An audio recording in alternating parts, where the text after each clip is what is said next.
Mora na filosofia. Morou Maria, morou Maria. Fala aí pessoal, tudo bem com vocês?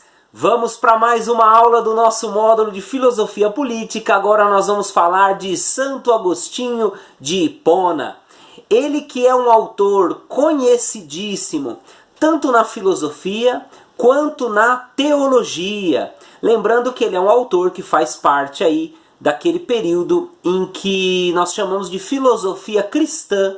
Por quê? Porque é uma filosofia que está submetida à ideia do cristianismo, ao pensamento cristão, que é essencialmente teológico.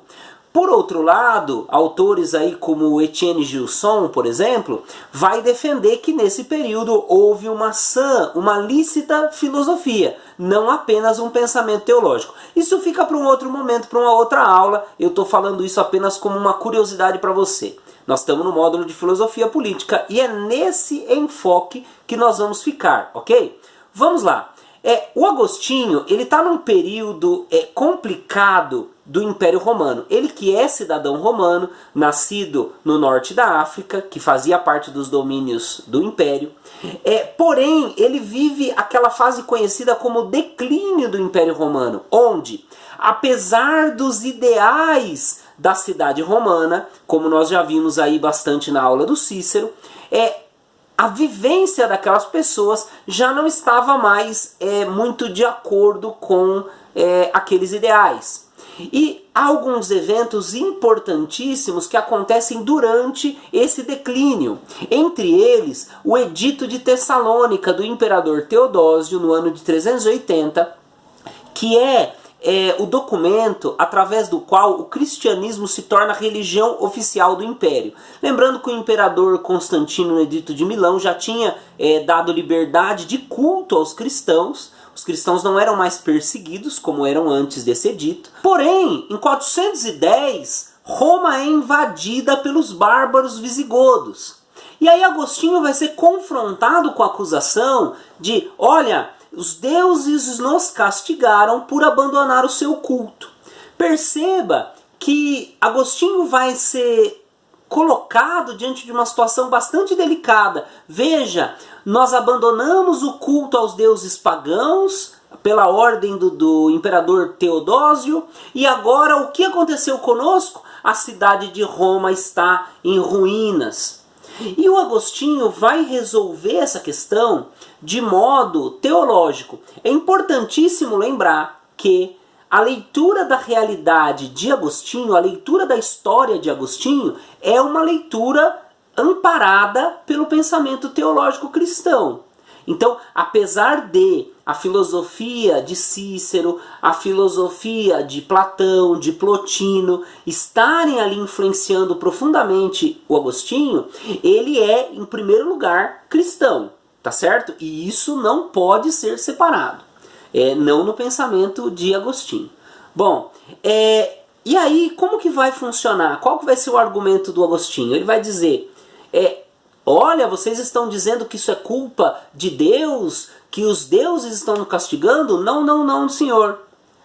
Nós estamos vivendo tudo isso porque os romanos abandonaram as virtudes. Os romanos abandonaram os seus ideais, que levantaram não só o império, mas a República Romana.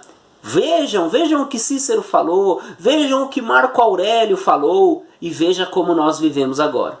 E aí, para dar uma resposta contundente a essas questões, ele vai escrever a sua principal obra nesse período, que é a Cidade de Deus. Lembrando que a Cidade de Deus é uma obra tardia de Agostinho. Agostinho termina de escrevê-la depois de mais de uma década escrevendo, com 72 anos, ele já é bispo, então ele já está na fase final aí da sua vida e do seu pensamento. O Agostinho, ele é um justnaturalista teológico. Então ele vai unir a teoria do justnaturalismo, que a gente já viu com Cícero, com a teologia cristã. Aliás, tem uma obra do Cícero que influencia profundamente o pensamento do Agostinho, que é o Hortêncio. Quem quiser, procura no Google aí, ou manda uma mensagem para nós, a gente procura e encaminha aí para vocês lerem, beleza? É uma obra bem bonita, bem bacana.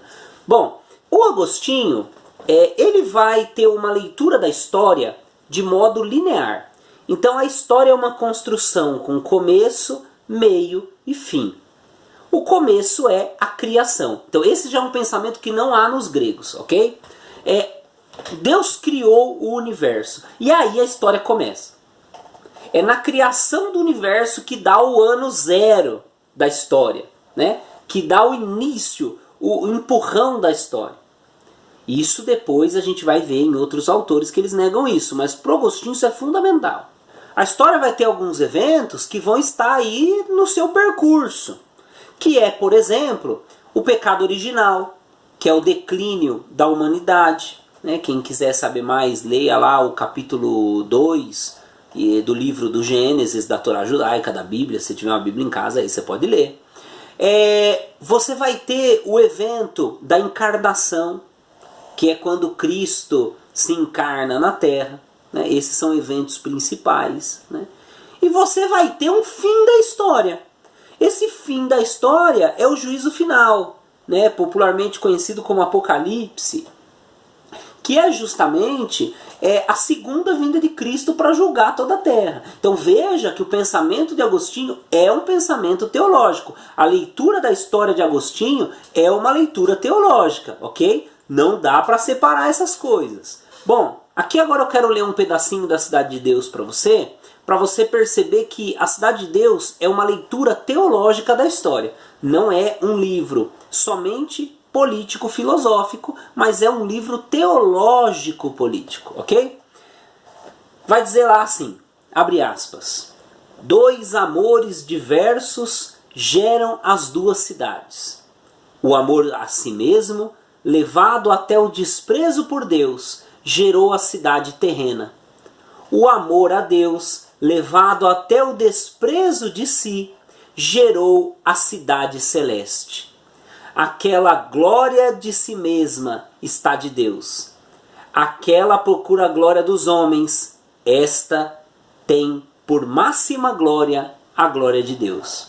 Então, esse trecho da Cidade de Deus, eu poderia ter selecionado vários outros, mas esse trecho vai mostrar essencialmente qual que é a ideia do Agostinho. Então esse trecho da Cidade de Deus, eu poderia ter selecionado vários outros, mas ele vai mostrar essencialmente que há 2 cidades.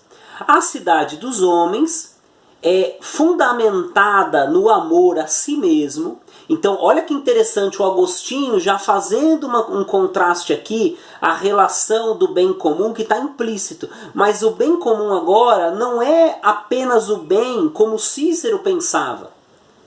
O bem da cidade, o bem dos cidadãos, mas o bem da maneira com que Deus formou a humanidade. Então há 2 cidades.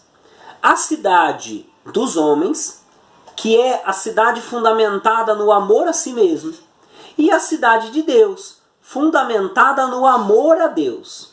A primeira está marcada pela experiência da concupiscência, do pecado. Está fragilizada por conta do homem ter desobedecido a Deus e carregar em si mesmo essa marca. A segunda, marcada também na experiência do pecado, mas do pecado redimido por Cristo. Então veja que a Cidade de Deus é o retorno ao projeto que Deus tinha tido ao homem original. E aqui há uma interessante interpretação do Agostinho a respeito do poder. Por quê? Porque o cidadão da cidade terrena, ele quer o poder. Mas o poder para quê? Para dominar. O poder para sujeitar a criação, o poder para sujeitar o outro. Já na cidade celeste, o que vai acontecer? É a experiência do peregrinar. O homem está aqui apenas como peregrino neste mundo. Ele contrasta então o poder do homem como dominação a sujeição, a humildade ao poder que pertence a Deus. Por isso, o cidadão da cidade eterna, neste mundo, ele é apenas peregrino. Veja que o Agostinho está privilegiando a realidade eterna, a cidade eterna, a vida eterna, à vida neste mundo. Não que o Agostinho não veja valores aqui, mas os valores eternos são muito maiores do que os valores deste mundo, desta vida. Por isso, não vale a pena gastar-se com as realidades deste mundo se você não tiver plenamente a visão de que isso aqui é apenas um trampolim, é um peregrinar para você chegar aí sim na vida eterna, onde Deus governa, não mais eu governo, né? Veja que interessante, Agostinho é um governante no sentido eclesial, no sentido da igreja. Ele é um bispo quando escreve isso. Mas ele vê que o seu poder, né, o báculo, que é aquele cajado que o bispo usa, o báculo será entregue na mão do pastor eterno das ovelhas. Então não é ele que vai governar na cidade eterna. Quem vai governar é Cristo. Por isso, passar pelo poder, mais do que uma dominação, é um serviço. Isso aqui é muito importante. A visão cristã do Agostinho faz com que ele entenda poder como serviço. E aí, a regra de ouro da vivência é o amor. O amor se torna a principal referência para julgar a realidade. Como é que está sendo a vida? Há amor? Ok. Não há amor?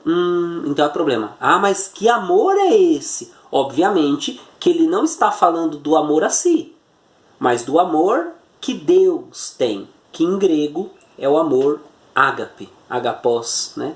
Em latim fica o amor caritas, que nada mais é do que a doação. Nada mais é o que Cristo fez na cruz, que é doar-se pelos outros, né? Há um trecho do Evangelho que diz: não há amor maior do que dar a vida pelos seus amigos, né? E nesse sentido, o Agostinho vai interpretar a paixão de Cristo como uma retomada da amizade com Deus, né? Bom, então perceba que o pensamento agostiniano, pensamento teológico, filosófico, teológico, político, não dá para separar a teologia das ideias do Agostinho, dos escritos agostinianos. Há muita filosofia aqui, mas é uma filosofia submetida, uma filosofia a serviço da teologia. Você pode até criticar isso no nosso tempo, de que não pode haver uma filosofia teológica, mas você precisa recordar que na Idade Média está profundamente marcada justamente pelo fim a se buscar, que a teologia tem um fim superior à filosofia. Enquanto a filosofia analisa as coisas do mundo, a teologia analisa as coisas de Deus. Portanto, a teologia é superior à filosofia, por isso a filosofia deve servir à teologia. Maravilha, gente? Não foi fácil gravar essa aula. Dá um joinha aí, curte, compartilha, beleza? Dá uma força para nós. Eu sempre esqueço de falar isso no começo do vídeo, acho que vai ser para sempre assim. Um abraço para vocês, até a próxima. Valeu! Mora na filosofia.